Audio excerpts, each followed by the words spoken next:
Hi, I'm going to briefly discuss the ethics of Mary Shelley's novel Frankenstein. This comes from a paper I wrote called You Could Learn a Lot from a Shelley, Ethics of Frankenstein.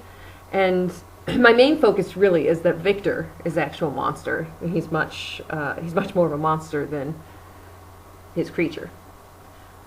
Mary Shelley's Frankenstein has so many layers that one could spend a lifetime studying the novel without once exhausting the many varied possibilities of interpretation. Questionable ethics run rampant throughout Frankenstein, and it is not only seen in the characters Victor Frankenstein and the monster, as is so often presupposed. By using multiple characters, Shelley utilizes each unique perspective to reveal a didactic book of ethics and behavior for readers to emulate and to avoid. The primary example of unethical cowardice is clearly seen in Victor Frankenstein. His constant refusal to take responsibility plagued both his life and the lives of those around him after he constructs and then animates his creature. Victor is in a never-ending flux of negative emotions.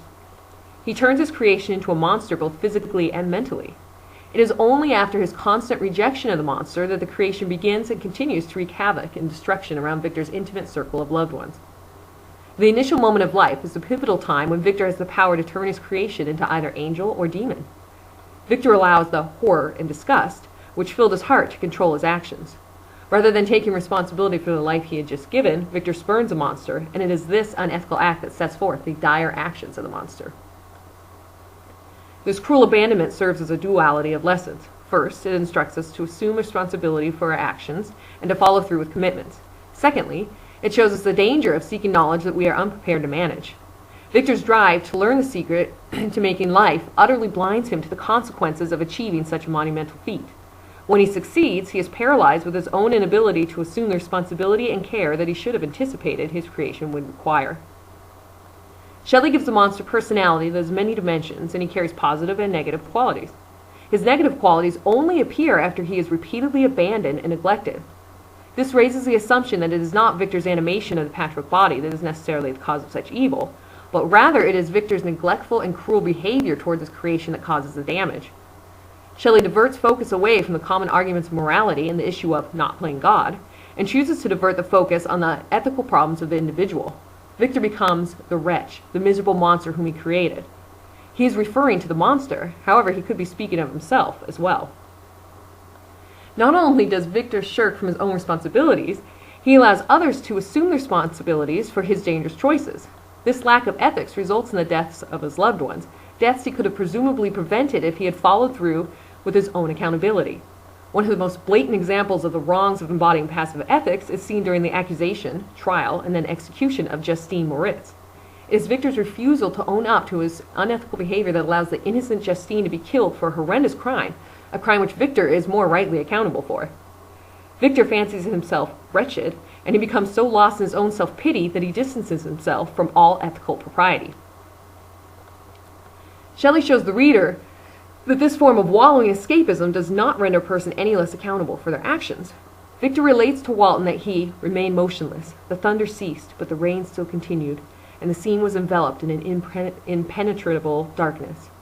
This is symbolic of Victor's life after his refusal to take charge of his own actions. But it is not only himself whom he trusts into this impenetrable and perpetual darkness, it is a fate he prescribes to all those closest to him. This teaches us that our ethical or unethical actions affect not only ourselves but others as well. There is a heavy price attached to individual action, and it is crucial to be aware of this interconnectedness. Shelley puts more emphasis on the ethics of the individual rather than society because group ethics are so flawed. Elizabeth laments, "When I reflect on the miserable death of Justine Moritz, I no longer see the world and its works as they before appeared to me.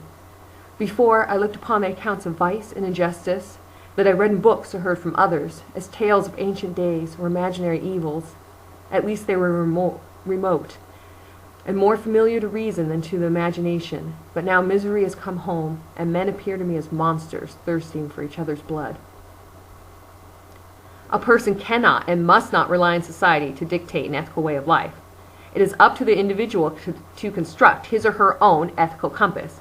Elizabeth goes on to say, "When falsehood can look so like the truth, who can look so like the truth? Who can assure themselves a certain happiness? I feel as though I were walking on the edge of a precipice, towards which thousands are crowding and endeavoring to plunge me into the abyss. The abyss is what a person falls into when he or she abandons his or her own set of ethics in favor of those dictated by society. The monster is immediately treated with fear and disgust by individuals who are acting on superficial ethics as dictated by social norms. The monster is constantly greeted with fearful backlash merely because of his appearance. When he saves a little girl from drowning, arguably the most ethical action of all of the novel's characters, he is repaid for his heroism by the rustic's immediate accusations and hatred. If the rustic had listened to his own personal ethics rather than relying on those he learned through his social upbringing, the outcome may have been different. The monster should have been judged solely by his good deed without regard to his appearance. The monster reflects that although he is harsh, his intentions were affectionate, and although his manners were rude, he deserved better treatment than blows and execution. Shelley reminds us that our behavior and actions are what truly count, and no regard to character should be based on outward appearances. Before the monster was met with such constant hatred and bitter rejection, he was filled with optimism and goodwill towards humanity. He says, "For a long time I could not conceive how one man could go forth to murder his fellow, or even why there were laws and governments. But when I heard details of vice and bloodshed, my wonder ceased, and I turned away with disgust and loathing." Shelley is making the statement that humanity is intrinsically good, and it is only neglect and gross maltreatment that mars a person and turns him or her into a dark creature. Old Man DeLacy is one of the most virtuous and kind characters in the book, yet he too is deceived by superficial prejudices. When the monster eventually gains the courage to speak to Delancey, when he finds the blind old man alone, DeLacy is forced to judge his companion solely on words and verbal cues. An amiable conversation is struck, and it seems the bond and friendship so desperately sought by the monster will be fulfilled. The old man urges the monster to not despair. To be friendless is indeed to be unfortunate. The hearts of men, when unprejudiced by any obvious self-interest, are full of brotherly love and charity. Rely, therefore, on your hopes, if these friends are good and amiable. The old man is unknowingly giving himself ethical advice, and his subsequent failure to take his own advice further adds to the fall of the monster. It is only when Felix, Sapphy, and Agatha, whose fatal prejudice clouds their eyes, that things swiftly deteriorate for the monster. The DeLacys exhibit many virtuous and ethical qualities up to the point of their exclusion of the monster and their subsequent refusal to allow him into their intimate circle. Shelley dictates them as prime examples for the still developing infantile monster. His study of this close-knit family invokes positive and happy feelings because of their good manners and kind treatment towards each other. It is through them that the monster learns what a happy and healthy family dynamic can be. He sees the care and love exchanged between the old man and his son and daughter. He sees a token of unconditional friendship exchanged between Sapphy and the DeLacys.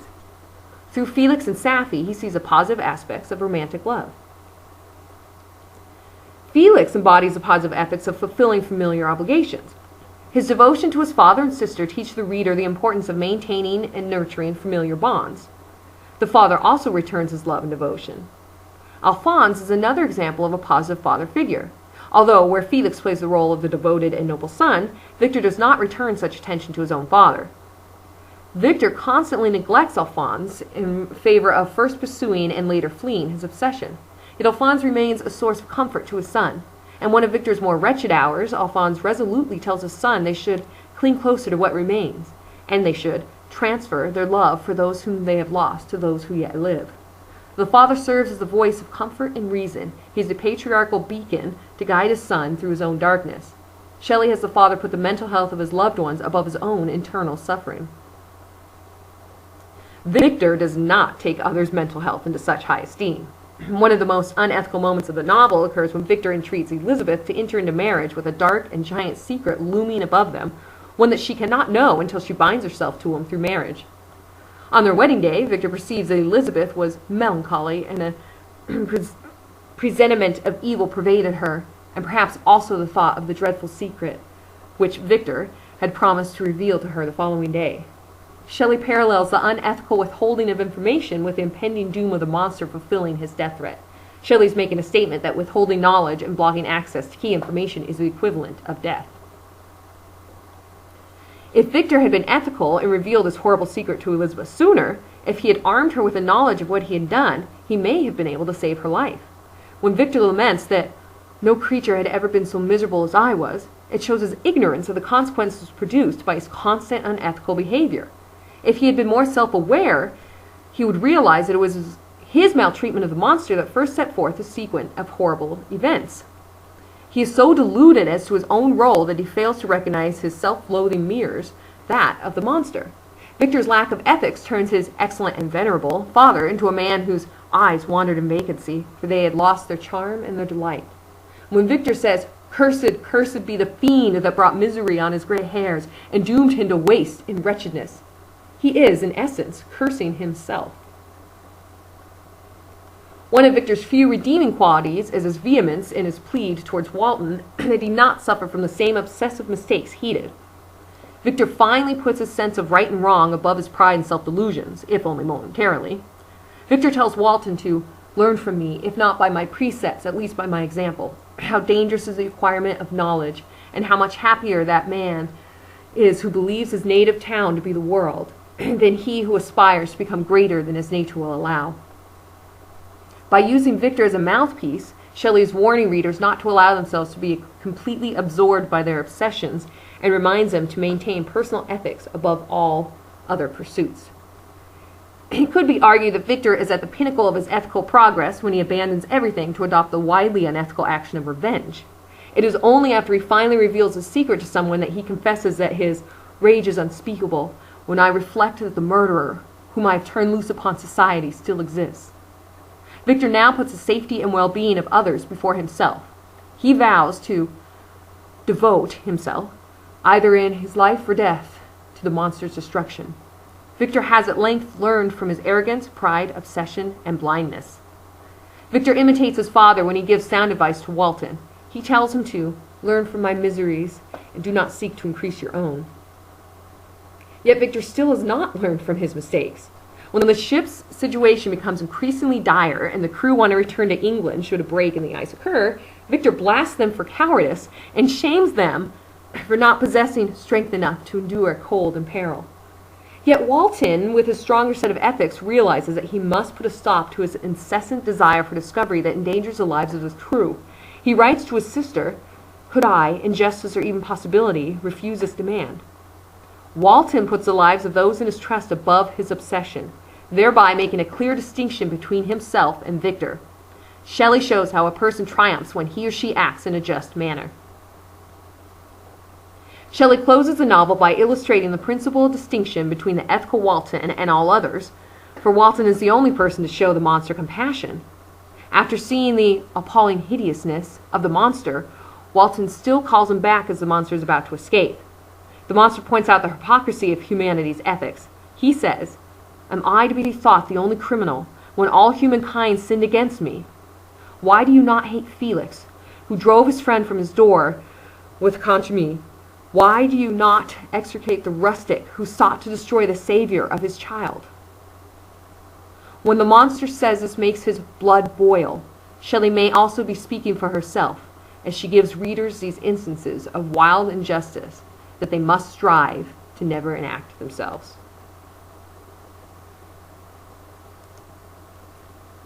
I'll put a link to this paper below. I'll put a link to this paper below if you want to read it. Thank you.